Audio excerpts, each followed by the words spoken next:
Hi, I'm Jerusalem Stray Cat, and welcome back for the final time. At least I hope is the final time. Maybe. Possibly. Because unlike all the previous episodes, these final 5 episodes of Season 2 are all over 20 minutes. And this one, episode 11, is over 30 minutes. That's so long it was originally released in 2 parts. So, we'll see how that goes. Don't feel much in general. Liar. But I do feel that your defiance There's is too much unhealthy. drama at school. All you gotta do is walk away. This situation has become desperate. It's not the same. Hi, Doe. Up to those faces. I think that's based off of an actual painting of people playing poker. Hey, what brings you back? Or maybe it's just a common enough motif that it's not based off of any painting in specific. I don't know. Mr. Phone. Nope. Mr. Phone. Nope. Mr. Phone. No. Mr. Phone. Oh, Mr. Phone. Last time, consider the stakes raised. Consider them raised. Instead of mocking, forcing them apart would be outright hypocritical. This is like the only time that baseball has ever really stood up to Nickel. Big responsibility. Okay. Baseball just has to look at Nickel. He doesn't even have to glare or anything, he just looks at him. He could have been a great leader if he just asserted himself. Like, we know that Nickel holds him in high regard. He should just stop letting him boss them all around. Learn how to spell! Is that a freaking taser? Oh, I've managed to acquire. She has a taser! Some may call it a temporary paralyzer. Others may call it a taser. So let's pounce on these tensions while the time is still ripe. Pounce? Is this really how you talk? And I kinda talk like that. Right? Elimination portal. You know, the portal of elimination. Yeah, the portal of elimination. The portal specifically used for elimination. No.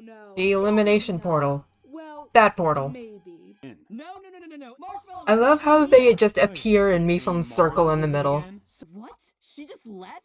She. Marshmallow and Paintbrush's friendship is tragically unexplored. So I was floating in utter nothingness. And that's Dr. Fizz, the drink of the depressed. I don't think that kumquat was important. We've been over this. She's a cantaloupe. If I was lying, I'd tell you. That's a lie within itself. It is. This sentence is false. Bo in Season 1 was never intelligent enough to make a plan like this. Shut up, Doe. Come on, team. We may have less members, but we're. If not for those subtitles, I would not have heard Miphone say, "Consider them raised," when the platform's raised up. For the golden coin, remember? Wait, Light bulb. she wasn't there for that. Behind. She had already been eliminated at that point. But you've reached new levels of And so had Paintbrush. What's going on here? What? Wait, I'm reading this.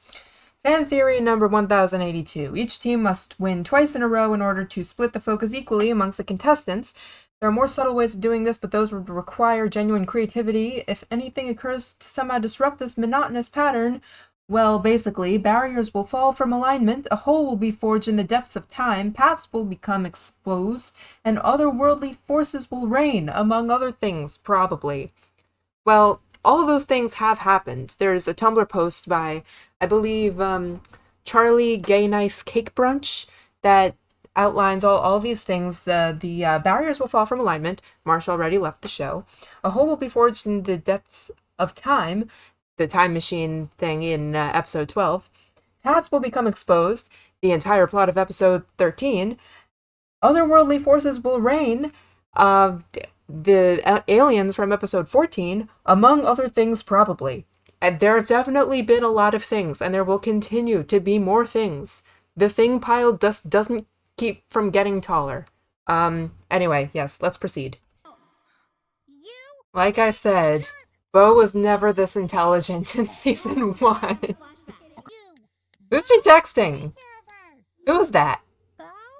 I thought she didn't get cell reception in Purgatory Mansion. Turns out, a hamburger has a much more complex and stressful life than I do. I don't doubt that. Afterlife in the Limelight is a good song. It is, and I know Taylor's doing his best, but Bo's voice just grates on my ears and makes this song really hard to listen to. Marshmallow's part does make up for it, though. Thank you, Dee. In fact, when I think of that life, it isn't really living at all. Stay with us. Yeah, I don't know. She just admitted to breaking up one of your close friendships on purpose. Just don't want to pull a balloon, you know? She's laying it on a little thick. Here, Ben, try and catch. Don't get electrocuted. Wait. Why? Why indeed? Underhand. Relax, balloon. A little luck is Microphone, shut up. You're not helping. You've already made your point. Now you're just dragging your team down. I love you guys. I know, I love you too. Yeah, Baxter gets priority. This is the first important knife and suitcase scene that begins their dual arc, I guess. Thanks. You're a good friend. And Suitcase is using sarcasm fluently, and Knife is recognizing it. They've both developed significantly as characters, that's how you know. And Knife is using his experience as a jerk to, a self-styled jerk, to recognize when someone's on the other end of that behavior. Make your presence known. And she does, in the worst way possible. I believe you, but I also believe you being here is not so neat. So, adios. He actually does believe him, which is interesting. This is one of the best scenes in the whole series. The best scene in the best elimination. At this point, they still think that the vote for Nickel is from Balloon. He knows. He knows because he voted for himself, and right now he's bluffing his little heart out. He was tearing us apart. I wanted us to No, you are tearing them apart. Had before. Nickel is like the least self-aware person in this series. Double elimination. Surprise!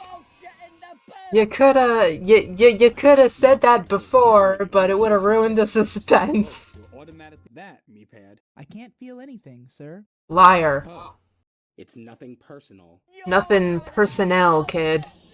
But hey, you did it now. You just collapsed the entire team around you. Like, I see why she had to do it, but, like, the fallout from this basically set the tone for the entire rest of the series.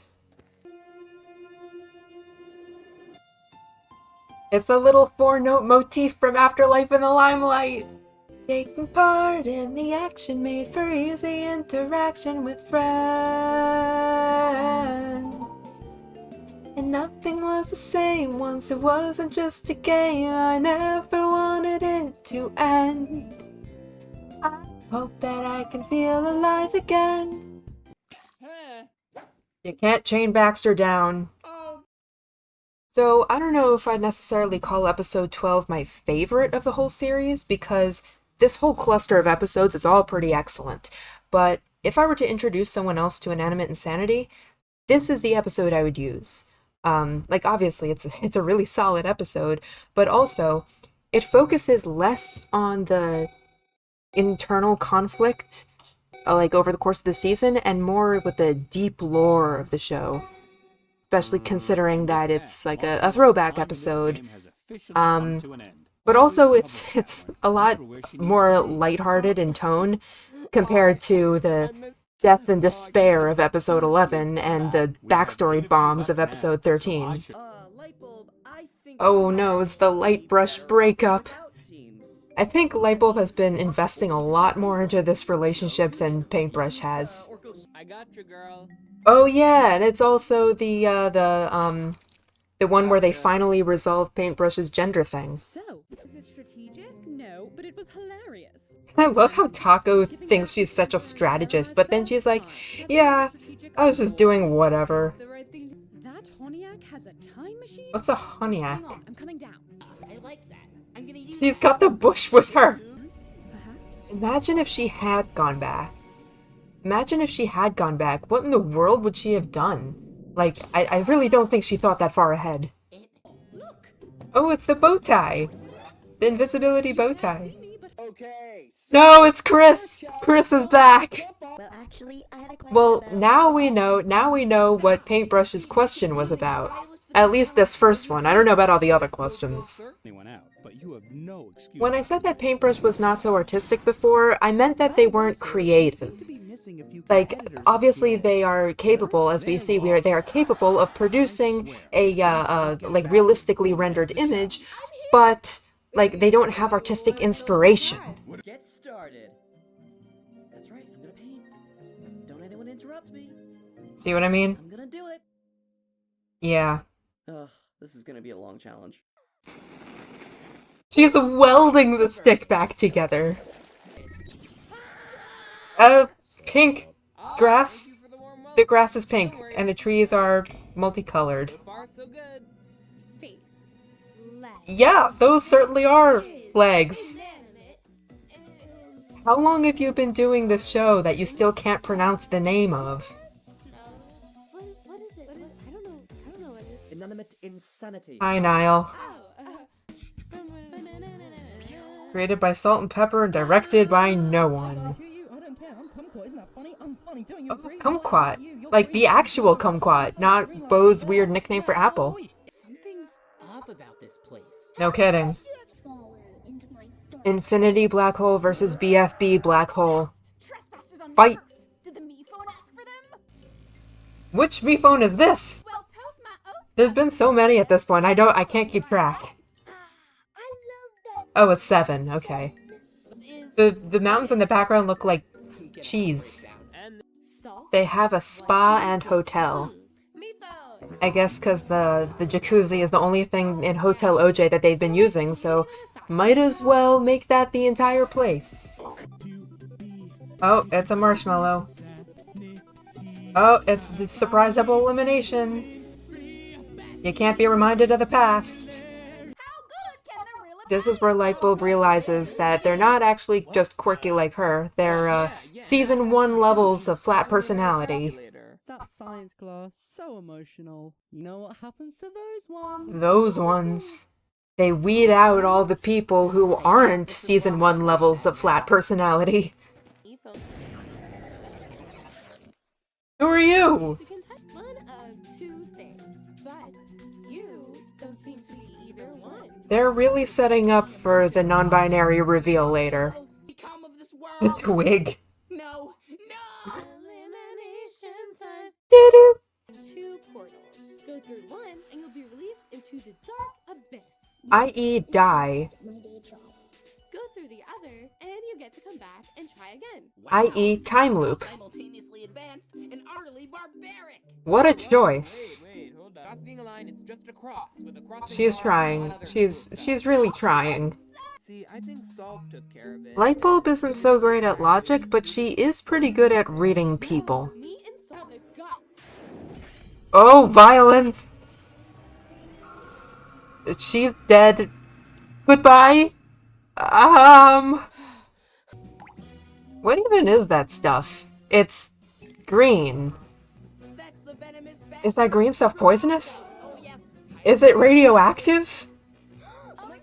You can't show that junk. Think of the lawsuits. Oh no, not the lawsuits! Not the lawsuits! Observational painting. Hello, darkness, my old friend. Nothing. Okay, Mr. Stereotypical Punk gets the spray paint can. Draw something abstract. In the early storyboards of this, Test Tube draws some kind of Enemu face. Let's start with you. That would have been really funny if that had made the final cut. I think in earlier episodes of Season 2 it actually would have. Oh, when did this happen? I thought the fire was supposed to be metaphorical. In a hurry? Well, Yes, as a matter of fact. Yes. I don't remember what they did for episode 12 of Season 3. I don't remember if it was another throwback, like episode 12 of Season 2 and also of Season 1. I need to check. Okay, Mr. Edgelord. That's not logic or chaos. That's just being a Jeebweezer. Oh, okay, Mr. Jeebweezer. Sorry, I misspoke. Oh. You've been busted. got the skills that kill. Oh, it's this scene! And our combined skills worked. I got you, guy? Wait, why are you doing that weird eyebrow thing? Why indeed? Oh, it's C, isn't it? See, none of the above. I love the way that they did this. It's like, it's understated. It doesn't need to be like a big grand reveal. But I think he voted for me. First time we I talked. I think there's a pinned comment from Animation Epic that shows who everyone voted for. The instrumental to the Just Like Me reprise is in the background. Why should we ever try to be in this Place we call reality.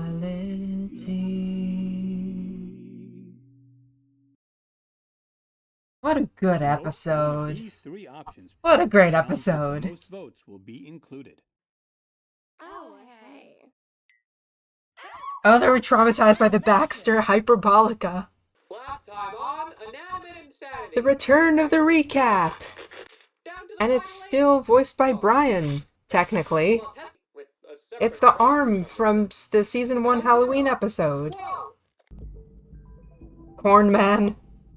Maybe Master Adam can help. First mention of Adam in a long time. Meatpad doesn't know who he is. How many? Wait, what? Where? Oh, she could tell that she wasn't animated with any fingers. 2 bag found earlier today. The egg! The egg is hatching! That's my face. Or it was when I first watched this episode. We all get dropped sooner or later. The ominous music. Real G-Weezer, this one. Ow! Challenge today is cave mining. Mine. And dare I say it? Craft. You see them too? The facilities. Oh no, I guess I'm the only one here who's being pressured enough by the stresses of the game that I'm literally starting to have hallucinations. That emotional baggage. Yeah, seriously. As time goes on, you can see Lightbulb's antics become more and more forced, you could say. It's less her just being a weirdo and more trying to lighten the mood for her sake and everyone else's. Mostly herself. Don't hurt me. He only hurts people who deserve it. These days, anyway. It's reality TV. Mark does a great job of, like, capturing the childlike tone of Baby Me Phone in this scene. Of course I did. Calm your I mentioned earlier in one of my earlier videos that Mark was one of my favorite voice actors on the show, and this is why. Like, it takes a while to show it, but yeah. Oh, that's the frame that everyone was doing screen redraws for a while. I was going to, but I never ended up getting around to it. I probably will after everything's over. I'm more interested in tackling first. Yeah. Bam! Yeah, fan. How do you manage to break the fourth wall so much? How do you see all that stuff? On your set, This is where he gets it. The mixed up get ready, set, go that he always does. 4S is able to do it right. That's why he's the superior technology. Have I mentioned I love Michael Brazone? He's so good. Wow! Please don't point that out. Well, we never get to see that one until the end. Because Microphone isn't the one who actually touched it, so she doesn't know what she saw. Can you relate? Real scary. No, Suitcase, you're the only one who's cracking this much. Want to talk about me? And now. The dialogue in this episode's a bit janky, but that's just my onion. so let's keep it that way. This is when MePhone 4 realizes that he's no longer the favored child, and 4S is gonna supplant him. But then he erases his memories and doesn't remember that 4S exists until he literally shows up and tries to kill him. Oh, she has the crack! She has the crack near her eye. That she got when the jewel thing fell on her face. I didn't even notice it until now. If Knife doesn't talk to Pickle about Taco in the finale, I will riot! Again, janky dialogue. Whatever. Stay in a shell. The shell. It's a metaphor for the reality show insulating them from actual reality. And the shell cracking, the the shimmer cracks in the next episode, and so does the illusion of the reality show being, like, somehow safe and insulated from the rest of the world. Oh, it's 3GS. It's 3GS, the forgotten elder brother. And Meekintosh, and whatever's up there, whatever that thing is. How long has Meekintosh... Oh, and Adam? Robot Adam? How long has Meekintosh escaped destruction, being as he's even more obsolete than all the others? They broke through the shell! What did he see?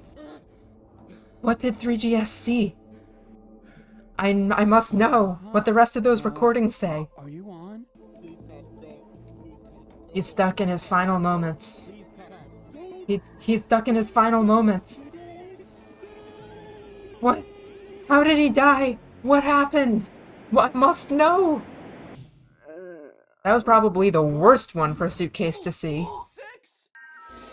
He hasn't received a software update in years. Because none of it would work without his memories, I guess? What would have happened if they did call Adam? That would have probably turned out very bad if Cobbs got involved. What is Toilet's connection with Meeple Corp? Like, how do they know each other? And here we return to the cliche of the host unmercifully shoving the eliminated contestant through the portal. Makes sense. The final memory. At all. You just got It's for Meepad this time. I really want to get a deep dive into this era of Meephone's life. In what order did all this stuff happen? How soon after this did he start Inanimate Insanity Season 1? And get back in touch with Adam, and presumably Meeple? Oh, they're friends now, but it's not gonna last very long. I wish we'd seen more of the two of these two together. Oh! It's gonna hatch! Animation. Okay, it's just past candle lighting time on Friday. I might pause it here. If I am, then, until next time.